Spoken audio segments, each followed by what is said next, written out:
j'espère que vous avez passé un agréable week-end. Maintenant, on recommence une nouvelle semaine. Et qui dit nouveau jour dit rituel de la date. Alors c'est parti. Aujourd'hui, je le fais spécifiquement pour les petits. On y va. On va commencer par chanter la semaine de Domi, en entier. Allez, chantez avec moi. Lundi, Domi gris va à la mare, mare, mare. Mardi, Domi vert va à la mer, mer, mer. Mercredi, Domi jaune organise un jeu. Jeudi, Domi bleu suit le vent, vent. Vendredi, Domi rouge danse comme ça. Samedi, Domi rose dort à ce que l'on dit, dit. Dimanche, Domi voit la vie en noir, noir. Mais oui, la semaine est terminée, Domi. Mais ne t'inquiète pas, elle recommencera demain. Youpi! Alors, notre flèche était sur dimanche. Je vais donc la déplacer sur le jour suivant, qui est le premier jour de notre chanson. Nous sommes donc lundi. Lundi, Domi gris va à la mare. On va déplacer aussi notre flèche sur la poutre du temps. La voici donc sur le dimanche 26 avril. Je la décale d'une case. Et nous sommes donc le lundi 27 avril. Oui, cette fois-ci, vous voyez, je donne le 27. On ne va pas exiger d'un petit qu'il soit capable de lire le nombre 27. Donc, je lui donne. C'est cadeau. Nous sommes lundi 27 avril. Ce qui veut dire que nous sommes le 27e jour du mois d'avril. On en a fait beaucoup, dis donc. Alors maintenant qu'on a travaillé sur la reconnaissance de la date, nous allons travailler plus spécifiquement sur les étiquettes des jours de la semaine. Donc, votre petit travail de préparation de parents, c'est donc de recopier les jours de la semaine sur des petites bandes de papier en respectant le code couleur indiqué sur la comptine la semaine des demi. Donc, nous écrivons lundi en gris, mardi en vert, mercredi en jaune, jeudi en bleu, vendredi en rouge, samedi en rose et dimanche en noir. Si votre enfant a déjà une bonne reconnaissance des lettres en petites sections, on peut aussi corser la chose et écrire par exemple tous les jours de la semaine de la même couleur. Ça peut être une option. Si c'est encore un petit peu fragile, pas de souci, c'est normal en petite section. On reste avec le code couleur de la comptine et on va demander à l'enfant de reconnaître parmi toutes ces étiquettes quel est le jour d'aujourd'hui, à savoir lundi.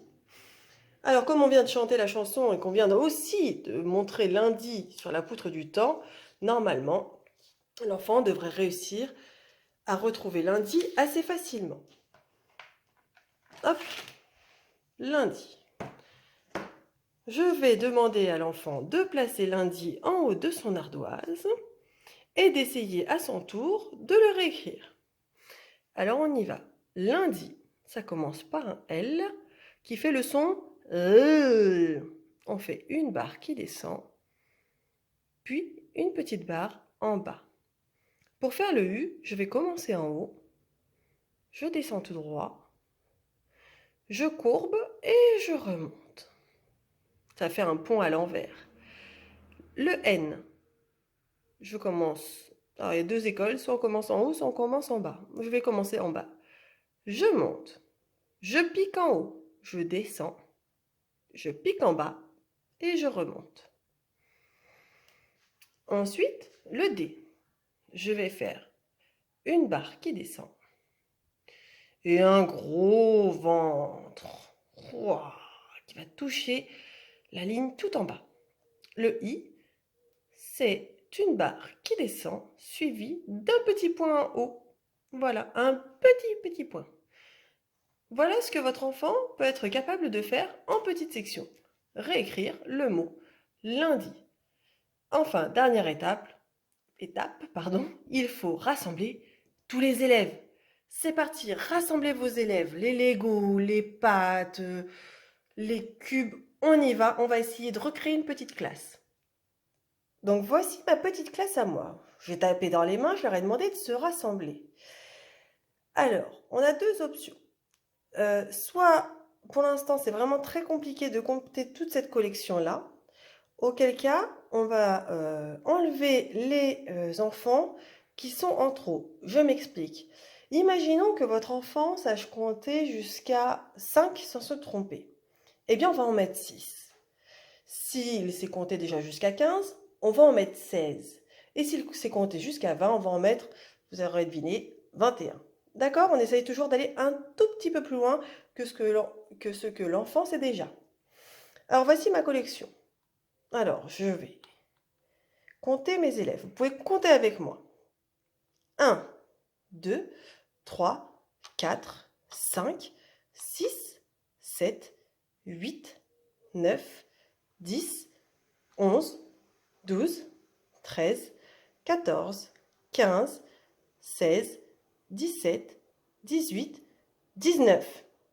19? Bon, enfin, c'est très étrange, ça. Il me semblait que j'en avais plus que ça, moi, des élèves. Mais regardez un petit peu. Mais il y en a qui sont en train de jouer. Combien sont en train de jouer là, hein? Vous voyez là, je vais travailler sur le dénombrement. Maintenant, je ne récite plus une comptine. Je vais devoir compter les élèves indisciplinés qui n'ont pas écouté la maîtresse et me dire combien est-ce qu'il y en a. Ensuite, voici le deuxième atelier à faire avec cette petite quantité. On ne va pas au-delà de 5, hein. Vous allez comprendre pourquoi. Alors attention, préparez une feuille et un feutre. Et voici le matériel que vous allez devoir préparer. Donc voici ma petite préparation. J'ai écrit les nombres de 1 à 5 sur des petits morceaux de papier.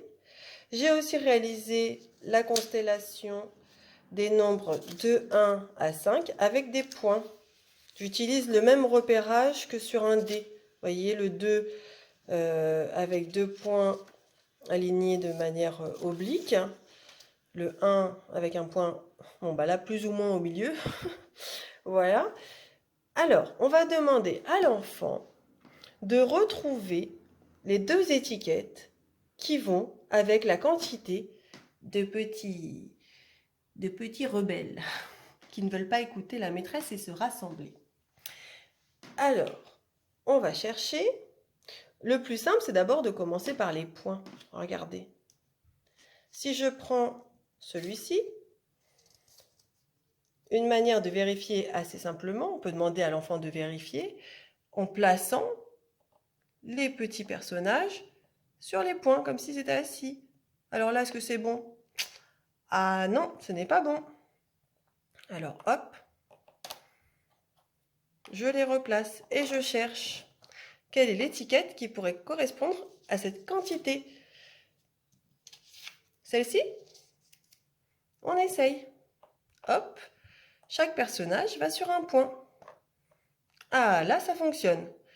Normalement, si votre enfant a compté, il a compté 1, 2, 3 enfants. Donc 3, je cherche le 3 maintenant en chiffre. Alors là, c'est plus difficile. Alors surtout si vous faites ça comme ça.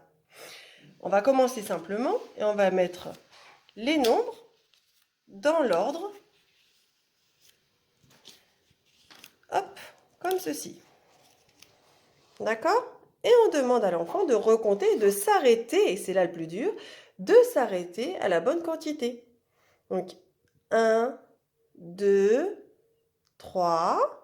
Vous voyez, 3. Alors, généralement, ce qui va se passer, c'est qu'ils vont faire 1, 2, 3, 4, 5. Ils vont oublier qu'il faut s'arrêter.